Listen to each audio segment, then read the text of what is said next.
이 소망은 우리를 낙심시키지 않습니다. 하나님께서 우리에게 주신 성령으로 인해 그분의 사랑을 우리 마음에 부어주셨기 때문입니다. 부활절, 예수님께서 우리 죄를 위해 죽으시고 우리를 살리시기 위해 부활하신 날을 기념하는 날입니다. 예수님은 곧 우리를 향한 하나님의 사랑의 증표이십니다. 우리가 아직 죄인 되었을 때 그리스도께서 우리를 위하여 죽으심으로 하나님께서 우리에 대한 자기의 사랑을 확증하셨느니라. 그렇다면 하나님의 사랑의 증표인 예수님의 죽음과 부활은 우리에게 어떤 의미를 가져다 주는 것일까요? 로마서 4장 25절에는 예수께서는 우리의 범죄 때문에 죽임을 당하셨고 우리를 의롭게 하시려고 살아나셨다라고 말씀합니다. 다시 말해 우리의 죄 때문에 예수님께서 죽으셨고 우리를 의롭게 하시려고 예수님께서 부활하셨다라는 것입니다. 정리하면 우리의 죄성을 제거하시고 우리를 의롭게 만드시려는 모든 과정이 하나님의 사랑이라는 것입니다. 그런데 여러분은 어떤 때에 하나님의 사랑이 느껴지십니까? 어쩌면 인생의 시즌이 좋을 때 하나님이 나를 사랑하신다는 것이 더 와닿을지도 모르겠습니다.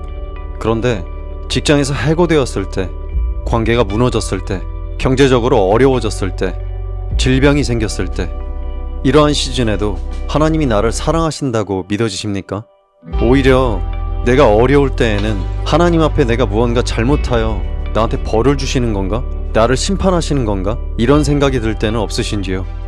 그런데 우리가 명심해야 할 지점은 우리가 신앙생활을 잘함과 못함에 따라 하나님의 사랑이 변하지 않는다는 것입니다. 우리가 여전히 아직 연약할 때 예수께서 작정된 시기에 경건하지 않은 우리를 위해 죽으셨고 우리가 여전히 아직 죄인 되었을 때 예수께서 우리를 위해 죽으심으로 하나님께서 우리를 향한 사랑을 확증하셨습니다. 이 말씀은 과거형이 아닙니다. 하나님의 사랑의 증표로 나타난 예수님은 어제나 오늘이나 그리고 앞으로도 영원토록 한결같으신 분이십니다. 즉 우리가 여전히 하나님 앞에 잘못을 저지르는 존재일지라도 하나님은 한결같이 우리의 구원을 위해 신실하게 일하신다는 것입니다. 우리는 기본적으로 신실하지 못합니다. 우리는 기본적으로 죄성이 있는 존재이기 때문입니다. 좋은 일만 하고 잘못을 전혀 저지르지 않는 의인은 이 세상에 하나도 없다고 말씀합니다. 인간은 꾸준히 하나님 앞에서 잘 살아낼 수 있는 존재가 아닙니다. 우리가 신실하지 못할 때에도 주님은 우리에게 신실하게 대하십니다. 내가 아닌 하나님이 언제나 신실하시기에 우리에게 소망이 있는 것입니다.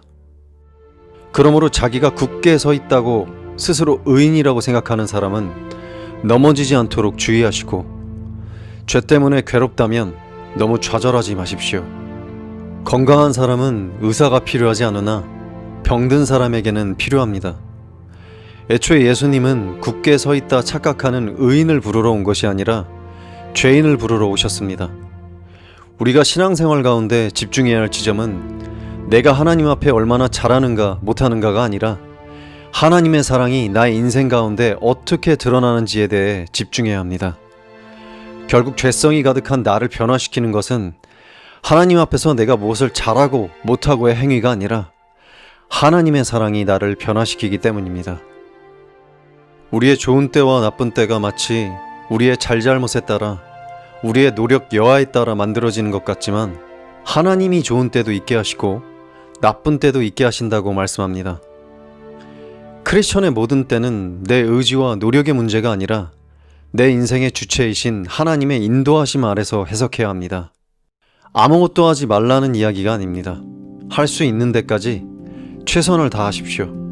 그러나 그 최선의 기준은 누구도 정할 수 없습니다. 모든 사람이 다 다르기 때문입니다. 단, 모든 때는 주권자이신 하나님께서 우리의 구원을 이루어 가신다는 과정에서 의미가 있다는 것을 명심하십시오. 하나님께서 이루어 가시는 것은 내 인생의 업적과 성취가 아니라 우리의 구원이기 때문입니다.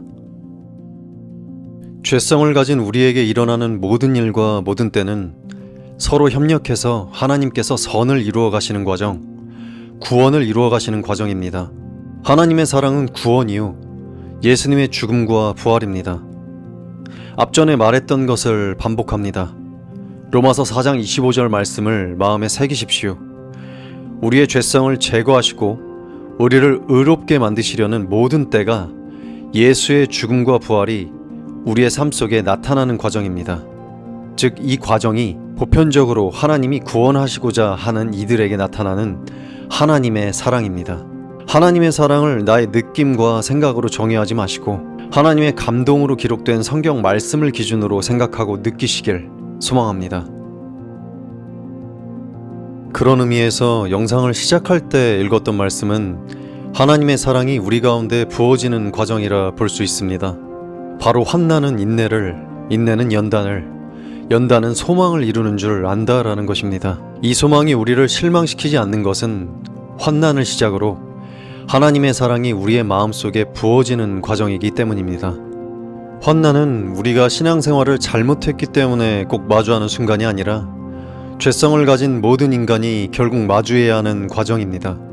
하나님은 우리의 죄성을 끊임없이 제거하셔야 하기 때문입니다. 그 과정에서 중요한 시즌이 바로 환난입니다. 사도 바울은 환난 중에도 즐거워하나니 라는 표현을 했습니다. 여기서 즐거워하다는 감정적인 기쁨이라기보다 자랑하다 라는 의미에 더 가깝습니다. 우리는 고난 자체를 좋아할 수 없지만 고난을 통해 하나님께서 이루실 목적을 깨달을 때 그분을 자랑하고 찬양할 수 있기 때문입니다. 환난은 단순히 견뎌야 하는 고통이 아니라 우리를 의롭게 빚어가는 과정입니다. 이러한 과정이 주는 유익을 바울은 환난을 시작으로 파생되는 연쇄 과정을 이야기하는데, 바로 환난이 오면 우리는 인내하게 되고 그 인내는 우리의 성품을 쓸모있게 다듬는 연단의 과정이 된다 말합니다. 결과적으로 어떤 상황에도 흔들리지 않는 단단한 소망을 갖게 되는 것이죠. 여기서 특별히 환난을 통해 만들어지는 인내의 헬라어 휘포모네는 두 단어의 합성어입니다.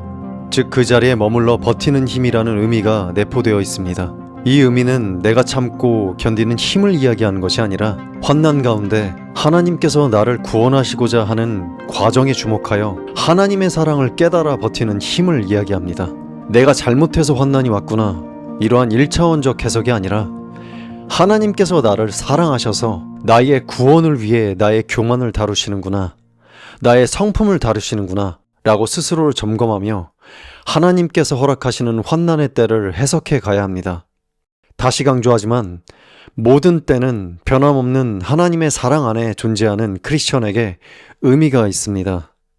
모든 때는 우리의 소원을 이루기 위함이 아닌 하나님의 구원을 이루기 위해 존재하기 때문입니다. 그렇기에 환난을 시작으로 이루어지는 모든 과정을 통해 깨달아 얻는 소망은 우리를 낙심시키지 않습니다. 우리의 느낌과 생각으로 추정하는 하나님의 사랑이 아닌 성경에 기록된 하나님의 사랑이 우리의 마음속에 거하기 때문입니다. 하나님께서는 모든 사람이 다 구원을 받고 진리를 알게 되기를 원하십니다. 하나님 아버지, 제가 참 부족하고 뭔가 매일 제자리 걸음인 것 같은데도 늘 먼저 저를 찾아와 주시고 그래도 널 사랑한다고 말씀해 주셔서 정말 감사합니다. 때로 기분 좋은 날도 있고 마음이 가라앉는 날도 있지만 결국 그 모든 순간이 하나님의 사랑 안에 있다는 것을 잊지 않게 하여 주세요.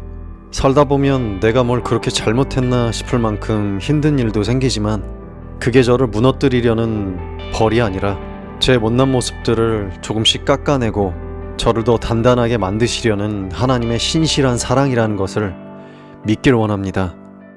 저를 위해 죽으시고 저를 의롭게 만드시기 위해 다시 살아나신 예수님의 이름으로 기도합니다. 아멘.